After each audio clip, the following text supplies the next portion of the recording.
మీరు అన్నటువంటి విషయం అక్షర సత్యం. ఎందుకోసం అంటే మనం 2014లో మనం రాష్ట్రం విడిపోయే నాటికే మన రాష్ట్రం మీద సుమారుగా ఒక 90,000 కోట్ల రూపాయలు అప్పటికే అప్పు ఉండటం, అదేవిధంగా మన ఫిజికల్ డెఫిసిట్ కూడా సుమారుగా 10,000 కోట్ల రూపాయల పైన ఉండటం. దాని తర్వాత 14 నుంచి 19 దాకా ఉన్నటువంటి రాష్ట్ర ప్రభుత్వం చంద్రబాబు నాయుడు గారి నాయకత్వంలో ఎన్డీఏ కుటుంబ ప్రభుత్వం, ఎన్డీఏ ప్రభుత్వం ఏదైతే ఉందో అదంతా కూడా 5 సంవత్సరాల పాటు కూడా కలిపి సుమారుగా ఇంకొక 2 లక్షల కోట్ల రూపాయల దాకా అప్పు చేయడం జరిగింది. సుమారుగా 3 లక్షల కోట్ల రూపాయలతోటి 2019లో జగన్మోహన్ రెడ్డి గారు జూన్ మాసం నుంచి తీసుకుంటే అక్కడి నుంచి 5 సంవత్సరాల్లో అప్పచెప్పినటువంటి అప్పులు లెక్క చూస్తే 9,74,000 కోట్ల రూపాయలతోటి ఆయన మొదలుపెట్టినటువంటి పరిస్థితి, ఆయన అప్పచెప్పినటువంటి పరిస్థితి. అంటే 6 లక్షల కోట్ల చిల్లర అప్పులు బడ్జెట్ లో చూపించేటటువంటి అప్పులు చేశారు. ఈయన చేసేటటువంటి అప్పులన్నీ కూడా దేనికయ్యా చేశారంటే అప్పులు ప్లస్ బటన్ నొక్కటం, సంక్షేమ పథకాల పేరుతోటి ప్రజల్ని మోసం చేస్తూ ఈ రాష్ట్రంలో ఏ ఆస్తుల నిర్మాణం లేకుండా మనం చూసినట్లయితేనండి, ట్యాగ్ రిపోర్ట్స్ ప్రకారంగా కూడా గత 2019 నుంచి 24 దాకా చూసినట్లయితే దేశంలో కల్లా అతి తక్కువ క్యాపిటల్ ఇన్వెస్ట్మెంట్స్ జరిగినటువంటి రాష్ట్రం ఏదన్నా ఉందంటే అది ఆంధ్రప్రదేశ్. ఛత్తీస్గఢ్ లాంటి చిన్న రాష్ట్రం, ఒరిస్సా లాంటి మనకంటే చిన్న రాష్ట్రం, అదేవిధంగా చిన్న రాష్ట్రాల కంటే కూడా అతి తక్కువ క్యాపిటల్ ఇన్వెస్ట్మెంట్ జరిగినటువంటి రాష్ట్రం ఆంధ్రప్రదేశ్. ఆంధ్రప్రదేశ్ విభజన జరిగిన తర్వాత ఎక్కువ క్యాపిటల్ ఇన్వెస్ట్మెంట్ జరిగేటువంటి అవకాశం ఉన్నటువంటి రాష్ట్రం. కానీ కేవలం 55,000 కోట్ల రూపాయలు మాత్రమే క్యాపిటల్ ఇన్వెస్ట్మెంట్ కిందగా 5 సంవత్సరాల పాటు ఆయన పెట్టినటువంటి పరిస్థితి. మిగతా అప్పంతా ఏం చేశాడంటే ప్యాలెస్ల నిర్మాణం కోసం, సంక్షేమ పథకాల పేరుతోటి వాళ్ళకి సంబంధించినటువంటి వ్యక్తులకు దోచిపెట్టడం కోసం, కొద్దిమంది కోసం, నాడు నేడు పేరుతో స్కూళ్లను దోపిడీ చేయడం కోసం, రీటెండర్ల పేరుతోటి పోలవరం లాంటి వాటికి కూడా ఒక్క నయా పైసా కూడా అక్కడ ఖర్చు పెట్టకుండా, ఒక చిన్న పని కూడా జరగకుండా ఆ డబ్బుని ఉదారంగా వాళ్ళందరికీ ఇచ్చేసేయటం, అదే విధంగా వాళ్ళకి సంబంధించినటువంటి వ్యక్తులందరికీ కూడా ఆ డబ్బును పంపిణీ చేసేటటువంటి కార్యక్రమం. ఇది తప్పితే ఆయన ఏం చేశాడండి? అప్పులు అభివృద్ధి కోసం చేస్తే అది సంక్షేమం అవుతుంది, అది అభివృద్ధి అవుతుంది, అది మనం ఎవరు ఆలోచన చేసినా కూడా దాని గురించి హర్షిస్తారు. కానీ అప్పులు సంక్షేమం పేరుతోటి చేస్తే అది ఏమవుతుందండి? దుబారా అవుతుంది.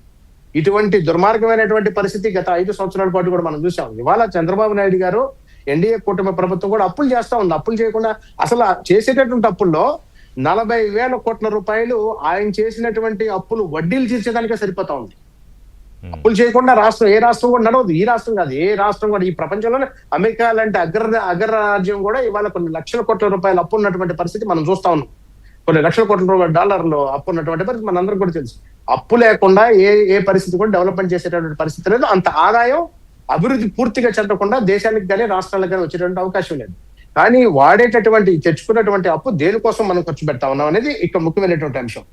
అదే విధంగా చేసినటువంటి అప్పు ఏదైతే ఉందో మెడికల్ కాలేజీల కోసం మేము ఖర్చు పెట్టాము, లేకపోతే అనేక సంక్షేమ పథకాల కోసం ఖర్చు పెట్టాము. క్యాపిటల్ ఇన్వెస్ట్మెంట్స్ మెడికల్ కాలేజ్ కూడా చూపించుకుంటా ఉన్నాడు.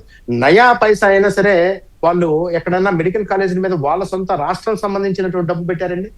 పూర్తిగా కేంద్ర ప్రభుత్వం ఇచ్చినటువంటి డబ్బుల్ని 1,500 వాళ్ళు ఇచ్చినటువంటి 7,500 కోట్లు ఇస్తే కేవలం 1,500 కోట్ల 1,536 కోట్ల రూపాయలని మాత్రమే ఈ మెడికల్ కాలేజీల మీద పెట్టారు. ఇవాళ దాని మీద కూడా రాద్ధాంతం చేస్తా ఉంటారు. అంటే జగన్మోహన్ రెడ్డి గారికి వాళ్ళకి సంబంధించినటువంటి ఆలీబాబా 40 దొంగలందరికీ కూడా కావాల్సింది ఏంటంటే నిరంతరం ఈ రాష్ట్రం మీద ఏదో ఒక ఆరోపణ చేస్తూ ఇక్కడ ఇన్వెస్ట్మెంట్ చేసేటటువంటి వాళ్ళందరికీ కూడా భయభ్రాంతులకు గురి చేసేటటువంటి పరిస్థితే తప్పితే వాళ్ళకి అభివృద్ధి పట్ల ఎటువంటి ఆపేక్ష లేదు, ఎటువంటి ఆలోచన కూడా లేనటువంటి పరిస్థితి మనందరం కూడా తెలుసు.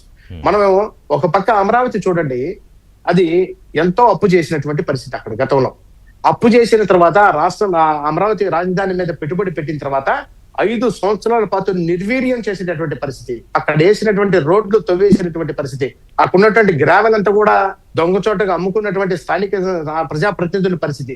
అటువంటి దుర్మార్గమైనటువంటి పరిస్థితి గురించి వాళ్ళు మాట్లాడుతా ఉన్నారు. ఇవాళ అప్పులని అప్పు చేసిందే వాళ్ళు అప్పులు చేసి ఇవాళ ఎన్డీఏ కూటమి ప్రభుత్వం మీద అప్పులు చేస్తున్నారని చెప్పి గగ్గోలు పెడతా ఉన్నారు. అంటే ప్రజల యొక్క ఆలోచనని అప్పులు పాలవుతున్నాం రాష్ట్రం అని చెప్పేటటువంటిది ప్రధానమైనటువంటి అది కూడా ఒక పాజిటివ్ కన్సర్న్ అయితే, ఇదిగో ఇలా జరిగిపోతోంది, నష్టం జరుగుతుందేమో అన్న ఆస్పెక్ట్ అయితే దాని మీద ఆలోచించవచ్చు. అది కాదు కదా మీరు అన్నట్టు ఇందాక, ఇదిగో ఇక్కడ అభివృద్ధి జరిగిపోతోంది, సో ఇక్కడ ఒక నెగిటివ్ ఇంపాక్ట్ క్రియేట్ చేయాలంటే మనం ఏదో గొడవ రభస గందరగోళం సృష్టించాలి, అందులోంచి చేసే ప్రయత్నాలు ఇవన్నీ. ఎంత ఓటు బ్యాంక్ రాజకీయాలండి. తను జగన్మోహన్ రెడ్డి గారు ఎప్పుడు ఏది చేసినా కూడా ఓటు బ్యాంక్ యాంగిల్లోనే చూస్తాడు తప్పితే ఎవరి పట్ల కూడా సంక్షేమం చేయాలనే ఆలోచన కూడా కాదండి అది. మీరు అబ్జర్వ్ చేయండి, గత 5 సంవత్సరాల పాటు ఆయన ప్రభుత్వం అధికారంలో ఉన్నప్పుడు సంక్షేమ పథకాల పేరుతోటి ప్రజలకి పంపిణీ చేసినటువంటి దానిలో నిజమైనటువంటి లబ్ధిదారులు ఎంతమంది ఉన్నారండి దాంట్లో? మనకి చూసుకుంటున్న లెక్కల ప్రకారంగా చూస్తే మోర్ దాన్ 40% ఇవాళ దానిలో అటువంటి వాళ్ళందరికీ కూడా తీసుకెళ్లి లబ్ధిదారులు కానటువంటి వాళ్ళని మనమే చూసాము. ఆయన పర్సనల్ ఆయన ఇల్లుకు సంబంధించినటువంటి ఎన్ని కోట్ల రూపాయలు ఖర్చు పెట్టారండి. ఆ ఇంట్లో పనిచేసేటటువంటి వాళ్ళు ఎవరండి? అక్కడ మొత్తం పులివెందుల నుంచి తీసుకొచ్చినటువంటి ఆయన సంబంధించిన వంది మాగుదులు తీసుకొచ్చి కన్సల్టెంట్ల పేరుతోటి వాళ్ళందరినీ కూడా ఎన్ని కోట్ల రూపాయలు ఖర్చు పెట్టాడండి. ఆయన ఎక్కడా కూడా ఎప్పుడు ఎవరికి ప్రజల సంక్షేమం గాని, ప్రజల అభివృద్ధి గాని, రాష్ట్ర అభివృద్ధి గాని ఎటువంటి ఆలోచన ఏ రోజు కూడా లేదు ఆయనకి.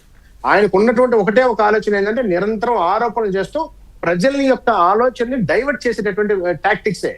ఏ రోజు చూసినా కూడా ప్రజల యొక్క ఆలోచనని వేరే తప్పుదోవ పట్టించేటటువంటి ప్రయత్నం దురదృష్టవశాత్తు కొన్నిసార్లు ఆయన సక్సెస్ అయ్యాడు. గతంలో కూడా ఆ రకంగా సక్సెస్ అయ్యాడు. ఆయన నిజ స్వరూపం తెలిసిన తర్వాత ప్రజలు ఇవాళ ఆయన 11 సీట్లకే పరిమితం చేశారు. మరలా ఇంకొక కొత్త ప్రయత్నం మొదలు పెట్టాడు. ఇప్పుడు రాష్ట్రం అంతా అప్పుడు పాలైపోతా ఉంది. ఈ రాష్ట్రంలో అంతా కనుక ఎక్కడ పెట్టుబడులు రావట్లేదు. ఇప్పుడు పీపీపీ మీద చూడండి, ఆయన చేసినటువంటి ఆరోపణల వల్ల నిజంగానే ఇండస్ట్రియలిస్టులు కొంతమేరకు భయపడతా ఉన్నటువంటి పరిస్థితి. ఇతను జగన్మోహన్ రెడ్డి ఏమన్నా దుర్మార్గం చేస్తాడేమో అని చెప్పి భయపడేటటువంటి పరిస్థితి తీసుకొస్తా ఉన్నాడు. అయినప్పటికీ కూడా ఇవాళ ఒక సంకల్పంతో ఎన్డీఏ కూటమి ప్రభుత్వం చాలా దృఢ సంకల్పంతో ఇవాళ ముందుకు తీసుకెళ్తా ఉంది. కాబట్టి రాష్ట్రం ఇవాళ మనకి ఎక్కడ చూసినా కూడా మీరు రాష్ట్రంలో చూడండి, శ్రీకాకుళం దగ్గర నుంచి మొదలు పెడితే కుప్పం దాకా